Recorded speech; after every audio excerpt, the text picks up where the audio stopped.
जय माता दी दोस्तों। करवा चौथ अभी आने वाला है। 24 अक्टूबर को जो करवा चौथ का त्यौहार है वो मनाया जाएगा। जितनी भी महिलाएं होती हैं बहुत ज़्यादा खुश होती हैं, बहुत ही लंबे समय से इसका इंतज़ार करती हैं और बहुत ही विधि विधान से पूजन विधि जो है वो करवा चौथ की करती हैं और अपने पति की लंबी आयु के लिए पूरा दिन भूखी प्यासी रह के इस व्रत को करती हैं। व्रत हो जाने के बाद, पूजन विधि हो जाने के बाद दोस्तों, करवा चौथ की पूजा हो जाने के बाद में बहुत सारी ऐसी सामग्री है जो बचती है, जैसे मिट्टी का करवा, गेहूं, जल, फूल, चावल आदि ऐसी चीज़ें जो हैं वो बचती हैं।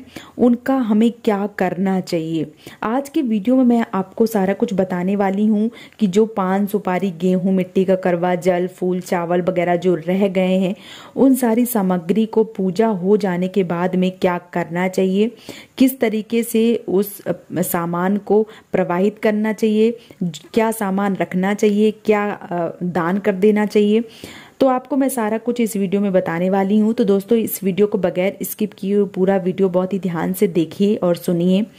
तो चलिए मैं सबसे पहले आपको बता देती हूँ, करवा, मिट्टी का जो करवा होता है, बहुत सारे लोगों के ऐसे प्रश्न हैं कि जो सामान बचता है उसका हम क्या करें, तो मैं मिट्टी के करवे से शुरुआत कर रही हूँ। जो मिट्टी का करवा है उसमें आप थोड़े से गेहूँ डाल दीजिए या चावल डाल दीजिए और एक जगह पे आप रख दीजिए, क्योंकि मिट्टी का कोई भी पात्र होता है वो खाली नहीं छोड़ा जाता है। तो आप उसमें थोड़े से चावल या थोड़ा सा गेहूं, जो भी है, फूल है, आप कुछ भी थोड़ा सा डाल के उस पर रख दीजिए। और बहुत सारे ऐसे छोटे बच्चों के कार्यक्रम होते रहते हैं, मान लीजिए स्कूल में कोई मटकी वाला कार्यक्रम हुआ या कुछ, तो अगर आप चाहें तो उस कार्यक्रम में भी वो जो करवा है वो आप दे सकते हैं। और अगर आप नहीं देना चाहते हैं तो कोई नहीं, आप उस करवे में थोड़ा सा जो मैंने बताया चावल या गेहूं या फूल कुछ भी डाल के आप एक जगह पर रख दीजिए।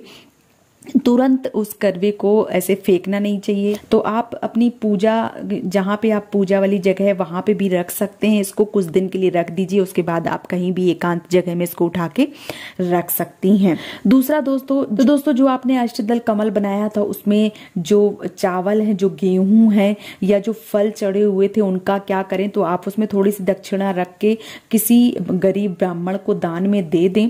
और अगर आपको ऐसा लगता है कि नहीं बहुत थोड़े से हैं, मैं गरीब ब्राह्मण को दान में नहीं दे सकती हूँ, तो आप ऐसी स्थिति में आप जो गाय हैं उसको खिला सकते हैं, या आप ऐसे बर्तन में रख लीजिए कि जो चिड़ियाँ आती हैं उनको थोड़ा थोड़ा डाल के आप उनको भी खिला सकती हैं। जो चावल और गेहूं हैं वो आप उनको भी खिला सकती हैं। उसके बाद दोस्तों जो जल है, क्योंकि जो जल बचता है उसका क्या करना चाहिए, तो जल में आप आम के पत्ते डाल के पूरे घर में छिड़काव जो है वो कर दीजिए।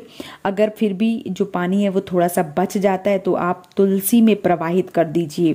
बहुत सारे लोगों के ऐसे प्रश्न आते हैं कि हमारे घर में तुलसी नहीं है तो हम क्या करें, तो अगर आपके घर में तुलसी नहीं है तो कोई आप ऐसी जगह पे वो पानी डाल दीजिए जहां पे किसी के पैर ना पड़ते हो, मतलब एकांत वाली जगह पे, तो आप वो जो पानी है, वो जो जल है वहां पे प्रवाहित कर सकते हैं। फूल, पान सुपारी जो बच गई है उसका क्या करें, तो मैंने बताया कि एक छोटा सा आप गड्ढा कर लीजिए। मान लीजिए आपके पेड़ पौधे लगे हुए हैं कहीं जमीन में, तो आप वहां पे एक छोटा सा गड्ढा बना लीजिए। उस गड्ढे में आप पान सुपारी, फूल जो भी हैं आप उसमें डाल दीजिए, ऊपर से मिट्टी डाल दीजिए और ऐसी जगह पे कीजिए जहाँ पे आपके पैर ना पड़ते हों।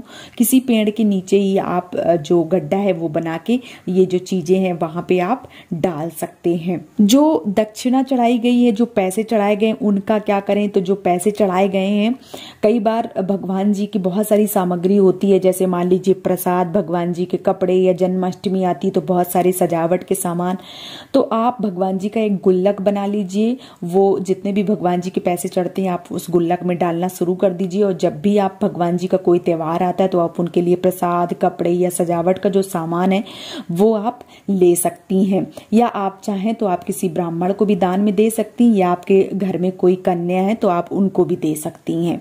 तो मैंने 3 तरह से बता दिया है, आपको जो भी तरीका सही लगे उस तरीके से आप कर सकती हैं। सिंगार जो आपने चढ़ाया था, एक तो आपने सास की जो थाली है वो चढ़ाई थी, तो जो सास की थाली है वो सास को ही दे दें।